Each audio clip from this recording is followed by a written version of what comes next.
Hey guys, Brian Hilliard here, author of the best-selling book, Networking Like a Pro and Winning in Direct Sales. And I got to tell you, we are in for a treat. Today, we've got Chris Mansfield. He is a professional networker and connector of business people joining us from the UK. Chris, thanks so much for joining us. I really appreciate it.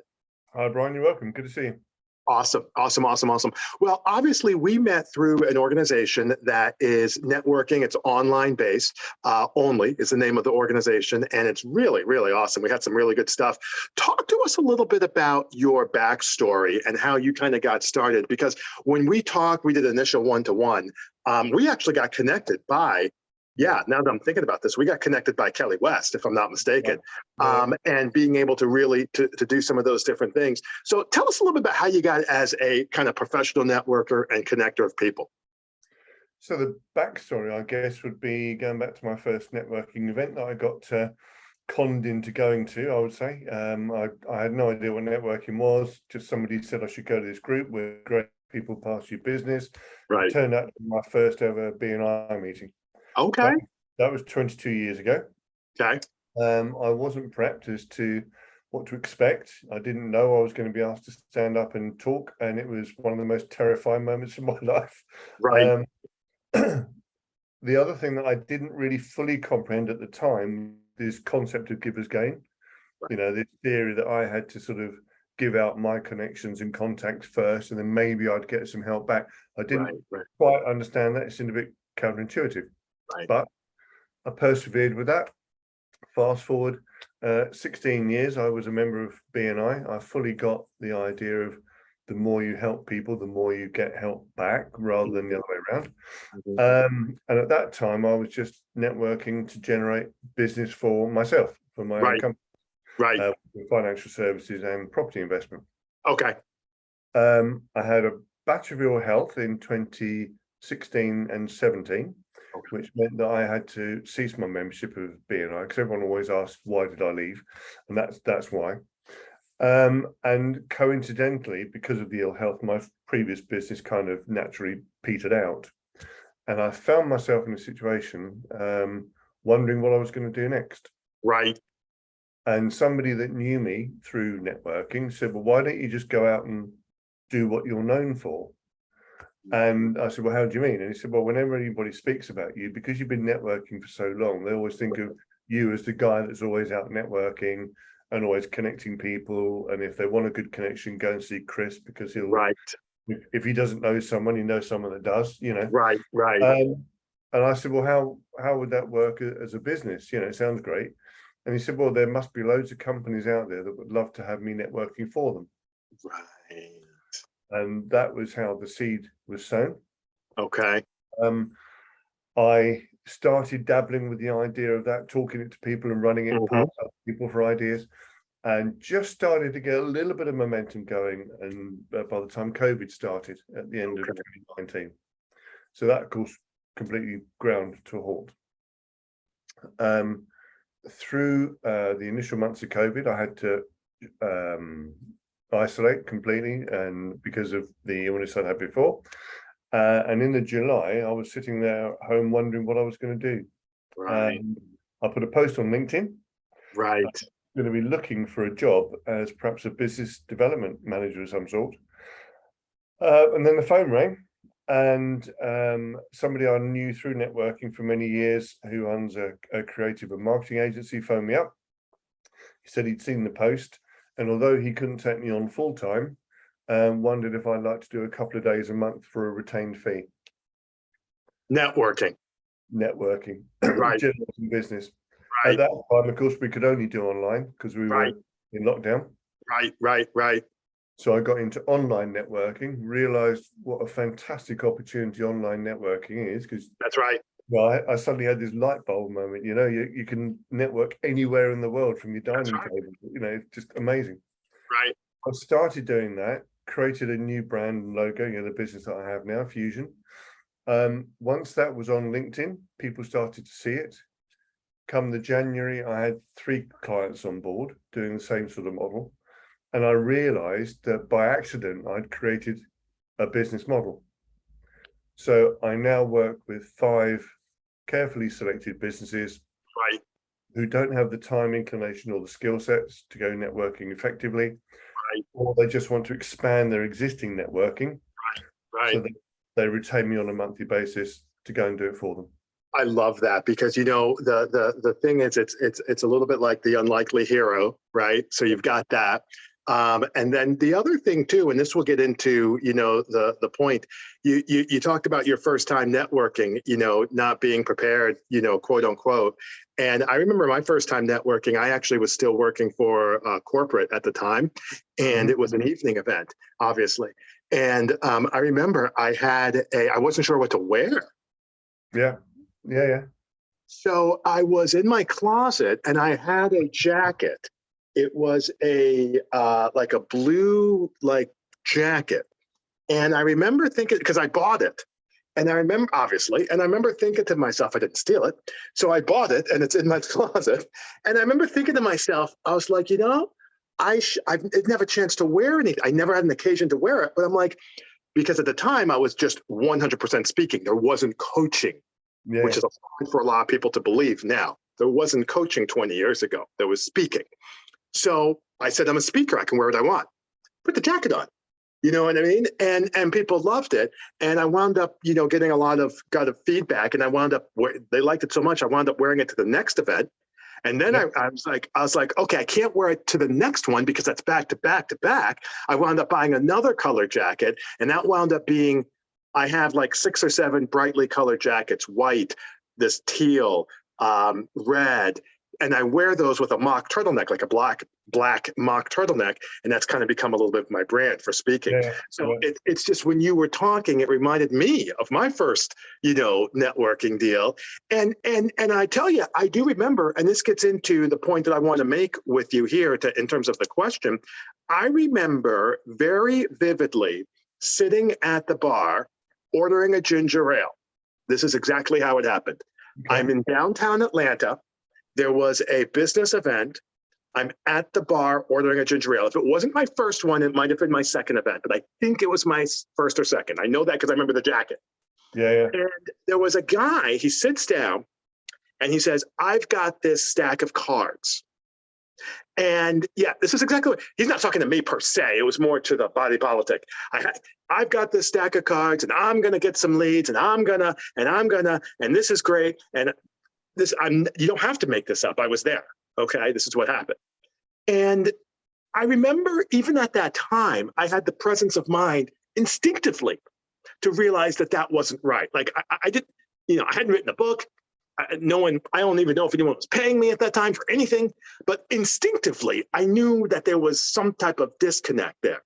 And I want to use that as the bridge for the question. One of the points that we mentioned earlier is you want to approach networking from this perspective of how many people can I help versus how many people can I sell to? How many leads can I get? Talk to us a little bit about that, because that all kind of came together. That was at one of my first networking deals. Yeah, well, I guess the origins of that go back to, as I said, my first day at BNI and their overall concept, which is give as gain. And it's the concept, in essence, that the more people you help, the more people will try to help you back. Now, of course, not everyone does, but in the main, most people, when you've done them a favor or done something nice for them, have a subconscious feeling that they kind of owe you one. Yeah, reciprocity. Yeah, that was nice. I mean, Brian helped me out with that. I really feel I need to try and help Brian back. Right. And then if you expand that concept to like a visual image where you've got, say, 50 people in a room. Okay. And you've got 50 people in a room, either standing toe to toe, trying to sell each other their own things. Right. As opposed to having 50 people in a room all trying to help each other. Right. The amount of connectivity and the amount of activity that would be created by that scenario is just incomprehensible. Right. Compared to people just trying to sell each other stuff. Right. And suddenly getting this image of this room full of people all trying to help each other, all having proper conversations, trying to find out how they can help each other and actually helping each other. Mm-hmm. The outcome is remarkable. I'm sorry. Go ahead. Sorry. The only thing about it that a lot of people question is the fact that yes, that might take a bit longer. It's not maybe as quick in getting the results, but it's much more solid and it's much more valuable. Yeah, I didn't mean to interrupt you. I thought you, I didn't mean to do that.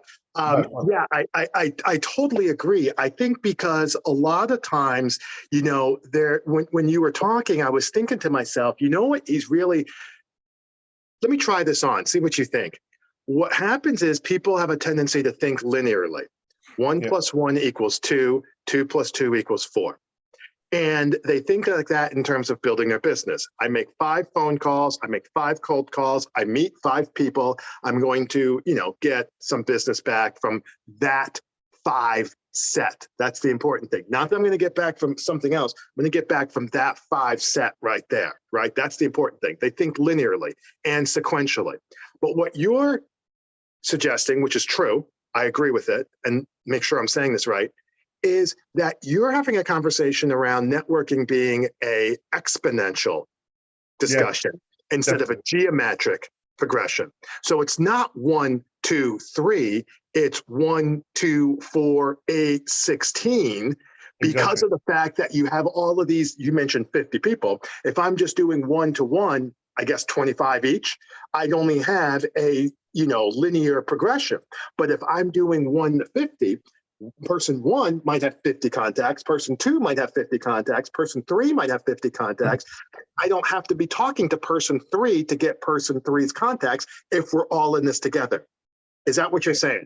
Yeah, pretty much. And the other thing is that if you're I mean, you talked about wearing a brightly colored jacket, you were memorable for that, which is always a good thing because people remember you. But if they're remembering you as well because you've done something nice for them, or something good, or you've given them a good connection, or you've introduced some business to them, which is normally by way of recommendation or at least a referral, right?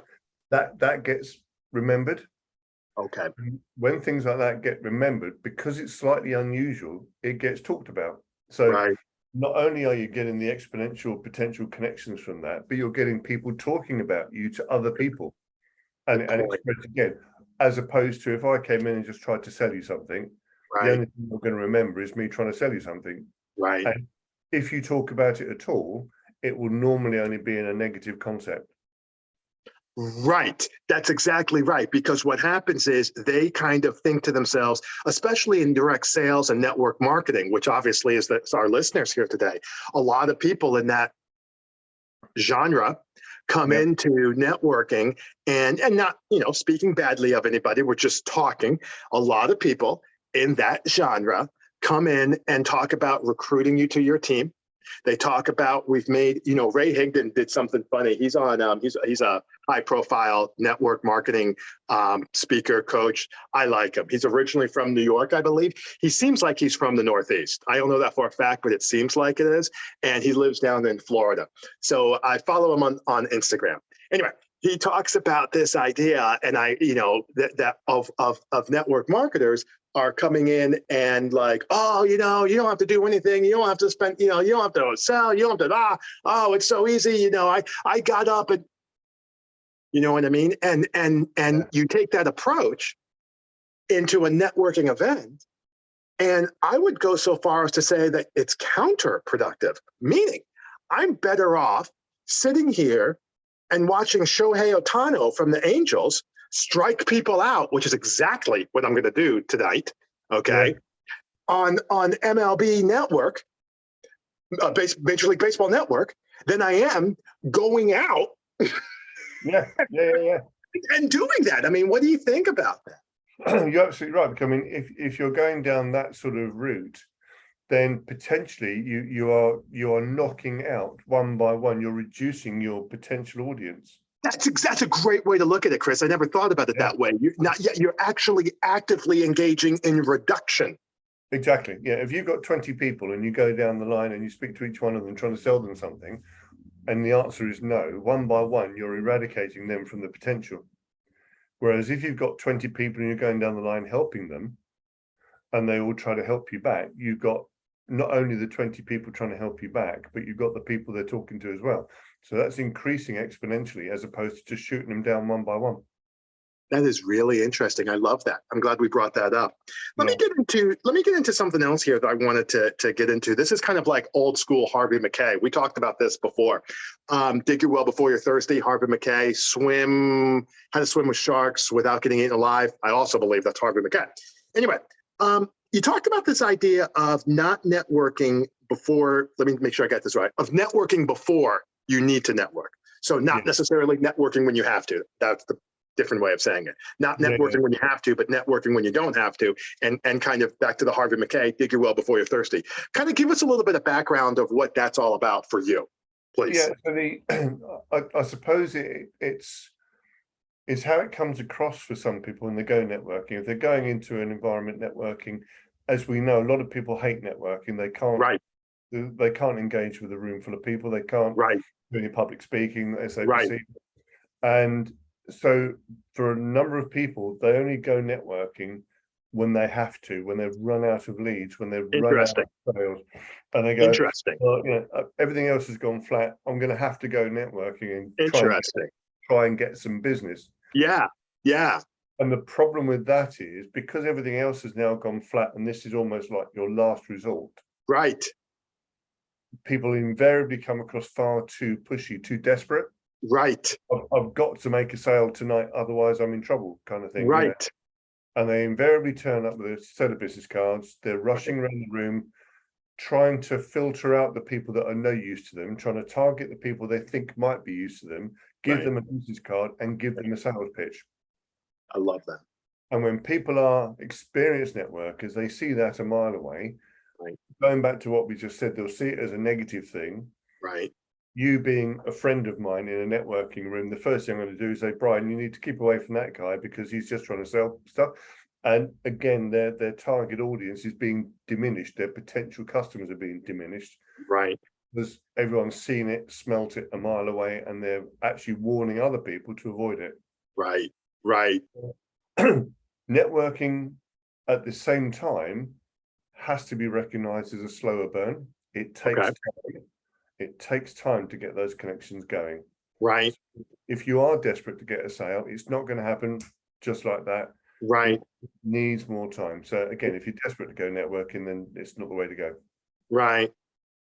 Go networking when you have time, when you're calm, when you are prepared to take that bit of time and effort to start to build up a new network, hence the term. You are trying to build this range of people by being memorable, being nice, not being salesy, by trying to find out how you can help people, by offering to give that help out.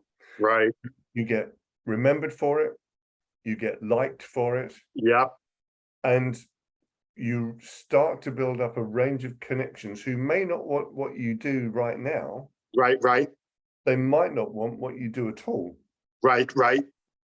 As and when and if they do want you, or if someone comes to them and says, oh, I need someone who provides that thing, you and they go, you need to go and speak to Chris. That's exactly right. They need to think of you first.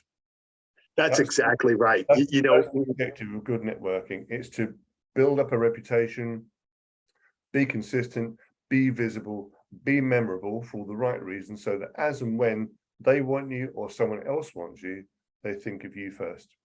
I love that, because I think, a lot of times, especially we're back to the network marketers, that they're going out and doing I have to say it, the wrong things. The right thing is just like you said. The way I like to teach it as well is this concept of a visible identity. Dr. Meisner and I, who is the founder of BNI, we wrote a couple of books, Networking Like a Pro. And the way I like to teach it is a visible identity.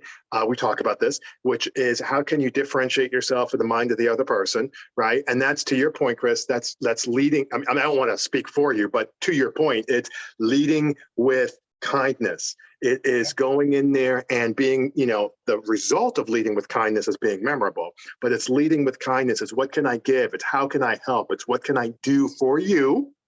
Okay. And then from there, it's doing a one-to-one. Obviously, I'm not the one who came up with that term. Then from there, it's finding some connection. So like when you and I met, we talked, again, Kelly was the one who introduced us.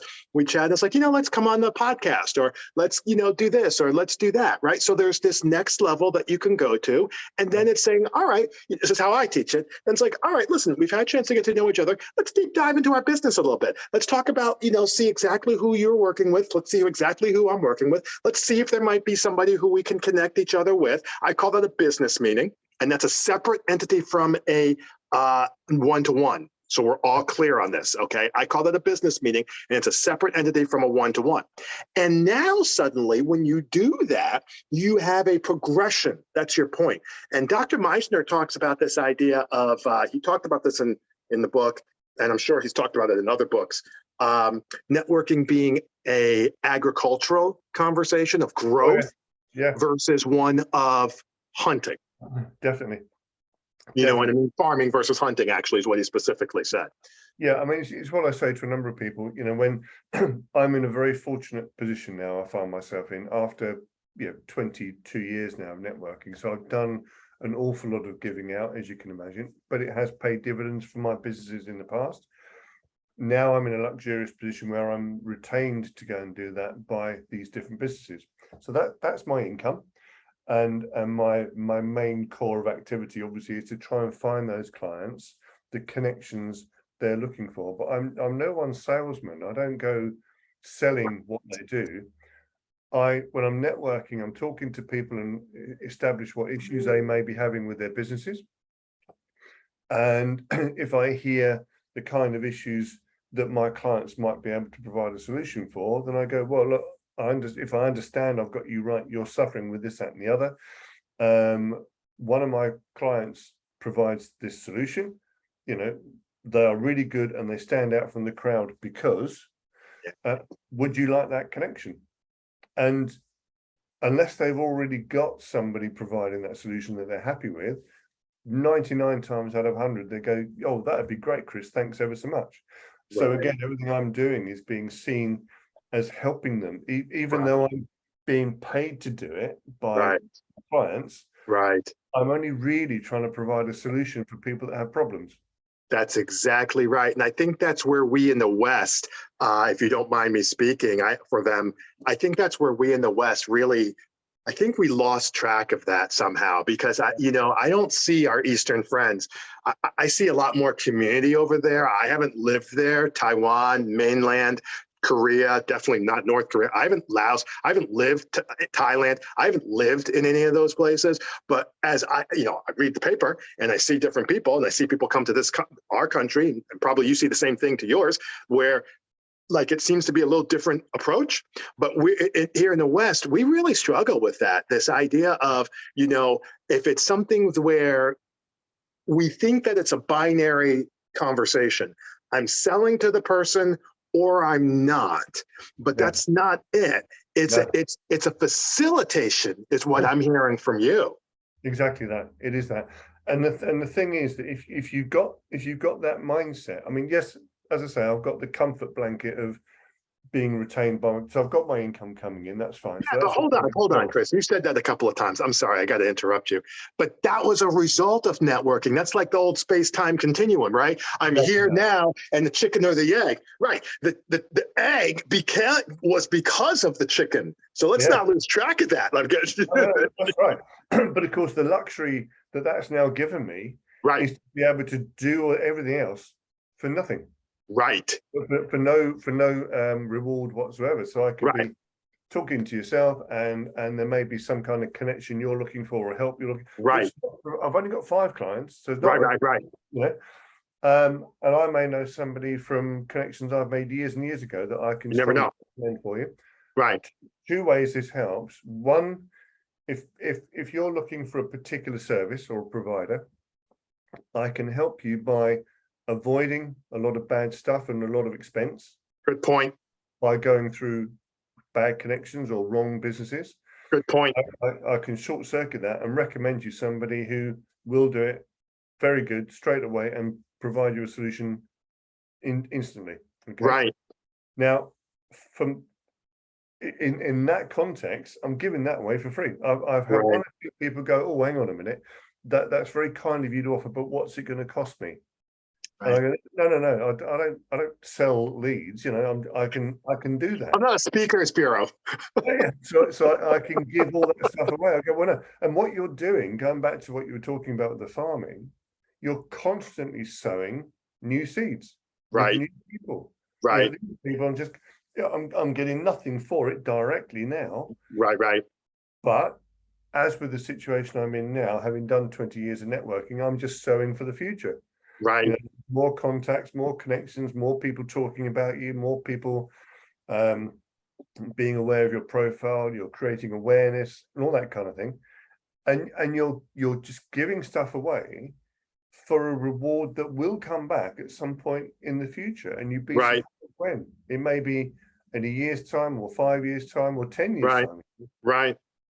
But the reward always comes back. It's just you can't measure it. It's not a sort of a measurable commodity. Right. But to properly, if you like, explore how that happened and the experience I've had would be to go right the way back to my first day at BNI, the subsequent 20 years going into lockdown with COVID. When I put a post out on LinkedIn, one post saying, basically, I'm in trouble. Okay, I need help. Right. This isn't comfortable for me. Right. I'm not used to asking for help. Understandable. This is the situation I find myself in. I'm now going to be looking for help for work. Right. I put that post out, and at the time I had 2,500 connections on LinkedIn. Okay. Within 3 days, that had 53 shares. Right. 53 shares. Right. 100 something like 130 personal messages of support. Right. But the shares had been exponentially reshared. Correct. So it had been seen by 16,500 people in 3 days. Right. Now that is a perfect illustration of the giver's gain. That's exactly right. 20 years I've been networking. It all came home to roost all at once at a point when I needed it most. That's exactly right. That's exactly right. One of the things we talk about a lot on the show is this idea of mindset, unlocking a mindset of success. I talk about that a lot here on the show. And I just want to bring up to the listeners and viewers, we're talking about a mindset. Okay, we're talking about a mindset of farming.